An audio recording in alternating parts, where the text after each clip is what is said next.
नमस्कार मित्रों। आज फिर एक नई वीडियो के साथ उपस्थित हूँ आप लोगों के समक्ष। और ये जो वीडियो है ये भी एमए 4 सेमेस्टर का जो एमए का पेपर है जो मैं पढ़ा रहा हूँ, क्लासिफिकेशन सोशियोलॉजी। उसमें जो क्लासिफिकेशन एक सोसाइटी है, और सोसाइटी के अंतर्गत मैंने विभिन्न जो सामाजिक चिंतक हैं उन्होंने किस तरीके से क्लासिफिकेशन सोसाइटी का किया है। और पहली वीडियो मैंने बता दिया था कि आज हम लोग नई वीडियो के साथ उपस्थित होंगे, जिसमें एक हमारे समाजशास्त्री हैं टोनीज, कि टोनीज किस तरीके से सोसाइटी का को एक तरीके से उसका क्लासिफिकेशन करते हैं। उन्होंने जो टोनीज समाजशास्त्री हैं, वैसे जो फॉरदियो टोनाजी नाम था उनका, और उन्होंने सोसाइटी को 2 पार्टों में डिवाइड किया है, जिसको उन्होंने गेमनीसॉफ्ट और गैसलसॉफ्ट कहा है, यानी समाज एवं समुदाय। वो 2 पार्टों में डिवाइड करते हैं, और उस पर आगे वो क्या अपना वक्तव्य उन्होंने दिया है उसको मैं आगे बताऊंगा। उससे पहले हम जो उनकी कृतियां हैं, जो उनकी बुक हैं, जो हो सकता है 2 नंबर में हम लोगों को एग्ज़ाम में पूछने के लिए आ सकती हैं, जैसे कि मैं हर यूट्यूब में आप लोगों को उसके थिंकर्स के कॉन्सेप्ट और बुकों का जिक्र करता हूँ। कि जो पहली जो उनकी बुक थी वो कम्युनिटी एंड सोसाइटी 1887 में उन्होंने लिखी थी, और दूसरी बुक थी custom an essay and social cadre के नाम से 1909 में उनकी दूसरी बुक आई थी। और जो उन्होंने 2 प्रकार अपने समाज के बताए हैं, अब उस पर हम लोग फोकस करेंगे।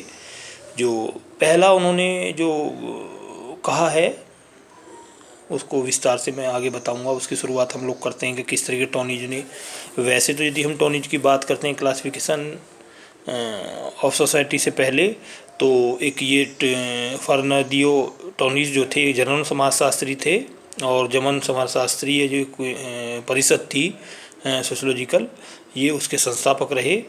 और ये मुख्यतः जो समुदाय जिसको हम लोगों ने गेमनीसॉफ्ट कहा है, समुदाय को गेमनीसॉफ्ट कहा है, और दूसरा समाज जिसको उन्होंने गैसलसॉफ्ट कहा है, के बीच किए जाने वाले अंतर एवं रूपवादी, स्वरूपवादी जिसको कहा है, समाजशास्त्र संबंधी अपने विचारों के लिए जाने जाते हैं। इनका जो मुख्य फोकस था अपने 2 ही कॉन्सेप्ट के ऊपर ज़्यादा था, गैसलसॉफ्ट और गेमनीसॉफ्ट के ऊपर।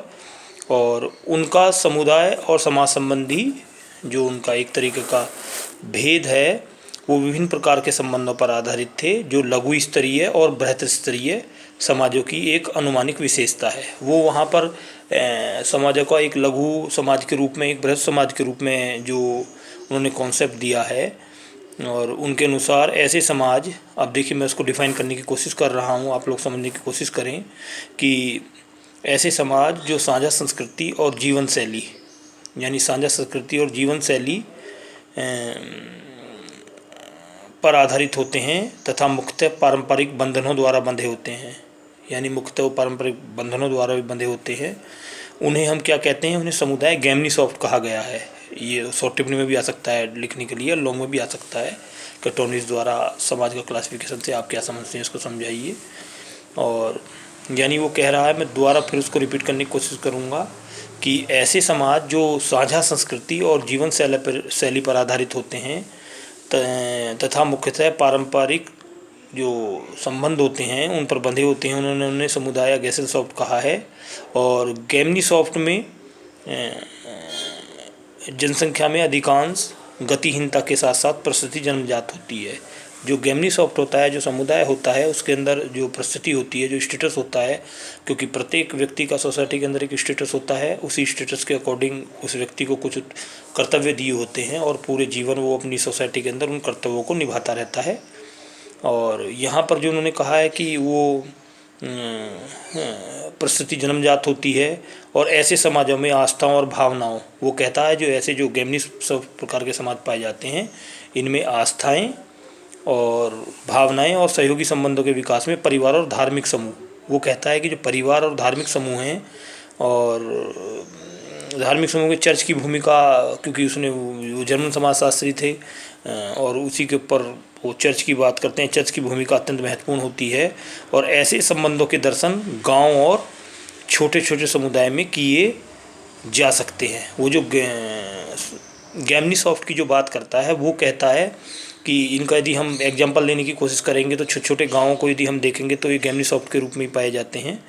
और किंतु जैसे जैसे इन समाजों में श्रम विभाजन, फिर देखिए जिस तरीके दुर्खाइम डिवीजन ऑफ लेबर के आधार पर सोसाइटी का डिवीजन उन्होंने किया है, ऑर्गेनिकल सोसाइटी और मैकेनिकल सोसाइटी, इस तरीके से इन्होंने यहाँ पर डिवीजन ऑफ लेबर की बात की है। और डिवीजन लेबर के अंतर्गत इन्होंने क्या कहा है कि इन समाजों में श्रम विभाजन अधिकाधिक जटिल होता है।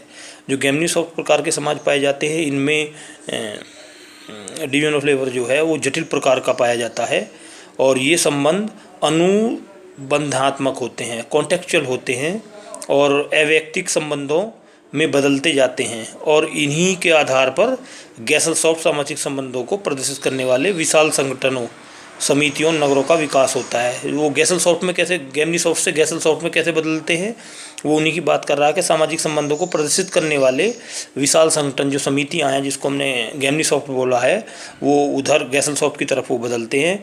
और गैसल सॉफ्ट का जहाँ पर इन्होंने जो एग्जाम्पल दिया है वो सोसाइटी से दिया है। जैसे वहाँ समुदाय की बात करता है गैमनी सॉफ्ट के अंदर, यहाँ गैसल सॉफ्ट के अंदर वो समाज की बात करता है। और गैसल सॉफ्ट समाज समितियों और संघों पर आधारित होते हैं जो विभिन्नता के आधार पर बंधे होते हैं। वो कहता है कि यहाँ समानता नहीं पाई जाती, उनके अंदर विभिन्नता पाई जाती है और विभिन्नता के आधार पर ही वो एक दूसरे से बंधे हुए होते हैं और विभिन्नताओं को जटिल श्रम विभाजन की अंतःपार्श्विकता द्वारा पाया जाता है। कि और कहते हैं टोनिज ने आधुनिक नगरीय समाज जो गैसली सॉफ्ट संबंध जो उन्होंने एग्जाम्पल भी दिया कि जो आधुनिक नगरीय समाज हमारा सोसाइटी के अंदर पाया जाता है वहाँ पर जो है हमारे ये गैसल सॉफ्ट प्रकार के संबंध पाए जाते हैं जिसमें अलगाव और निर्व्यक्तता पर आधारित होते हैं। ये बढ़ती हुई प्रतिस्पर्धा, क्योंकि जो गैसल सॉफ्ट है सोसाइटी है उसके अंदर कंपटीशन बढ़ रहा है, प्रतिस्पर्धा बढ़ रही है और व्यक्तिवादिता के प्रभुत्व यानी इंडिविजुअलिटी व्यक्ति के अंदर आ जाती है। प्रभुत्व निरंतर किंतु तीव्र गति से कमज़ोर होते जाते हैं। वो कहता है कि इंडिविजुअलिटी और ये तरीके तीव्र गति से कमज़ोर होते जाते हैं और सामुदायिक भावना पर गहरे आंसू बहाए हैं। और वैसे तो इन्होंने जो कहते हैं कि सामुदायिक भावना पर गहरे आंसू बहाए हैं, इसी कारण टोनिज को उपयोगितावाद के कटु आलोचक के साथ साथ, इनको कटु आलोचक भी कहा गया है टोनिज को, के साथ साथ निराशावादी और रूढ़िवादी विचारक माना जाता है।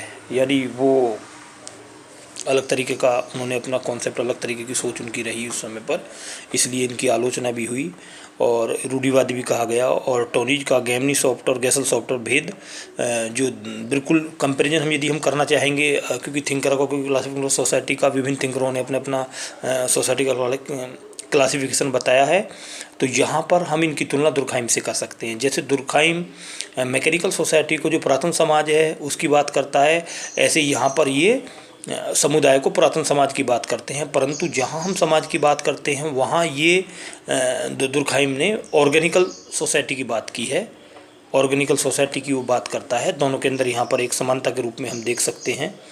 और टोनिज का गैसल सॉफ्ट और साथ साथ गैसल सॉफ्ट का भेद दुर्खाइम की यांत्रिकी और साविवी एकजुटता के भेद से मिलता जुलता है। इसकी लगभग वही कमजोरियां हैं जो दुर्खाइम में द्विभाजन में देखने को मिलती हैं। टोनिज ने समाजशास्त्र को 3 प्रमुख शाखाओं में बांटा है। यदि हम सोसाइटी के साथ साथ उसके अन्य कॉन्सेप्ट जो इससे जुड़ा हुआ है उसकी बात करने की बात करते हैं, वो कहता है कि जो समाजशास्त्र है, जो सोशोलॉजी है, उसका क्लासिफिकेशन यदि हम करने की बात करेंगे, वो सिद्धांत की बात करता है कि शुद्ध या सैद्धांतिक होगा, दूसरा व्यवहारिक होगा, तीसरा इम्पेरिकल होगा, अनुभविक होगा। 3 तरीके के समाजशास्त्र की वो बात करते हैं। समुदाय और समाज गैमनी सॉफ्ट और गैसल सॉफ्ट का अंतर सैद्धांतिक समाजशास्त्र के अध्ययन का मुख्य विषय है। देखिए यहाँ बड़ी एक महत्वपूर्ण बात अपने सिद्धांत के अंदर वो कहते हैं कि जो वो समाजशास्त्र को सैद्धांतिक और इम्पेरिकल और व्यवहारिक स्तर पर बांटने की बात करते हैं, तो वो कहते हैं कि ये जो उनका सिद्धांत था गैमनी सॉफ्ट और गैसल सॉफ्ट, इस सिद्धांत के आधार पर ही था और मुख्य इसका विषय था। ये दोनों आधारभूत जो आपके मूलभूत अवधारणाएं हैं जो समाज के सामुदायिक और सहचरात्मक चरित्र में परिवर्तित अनुभाविकता और व्यवहारिक समाजशास्त्र को दिशा निर्देश प्रदान करती है। और मैक्स वेबर की यदि हम शब्दावली में इसको कहने की बात करें तो मैक्स वेबर ने जो आइडियलिस्टिक या आइडियल टाइप जो उनका एक मेथड था समाजशास्त्र को एक साइंटिफिक तक की तरफ ले जाने का, तो ये आइडियल टाइप है। टोनी ने इन दोनों अवधारणाओं को जोड़ने को जर्मन के ग्रामीण से औद्योगिक समाज के ऐतिहासिक फेरबदलाव के लिए प्रयोग किया है। वो जर्मन के, क्योंकि जर्मन के रहने वाले थे, उन्होंने वो किस तरीके से ग्रामीण समाज औद्योगिक समाज की तरफ बदलता है उसको देखने की कोशिश की है।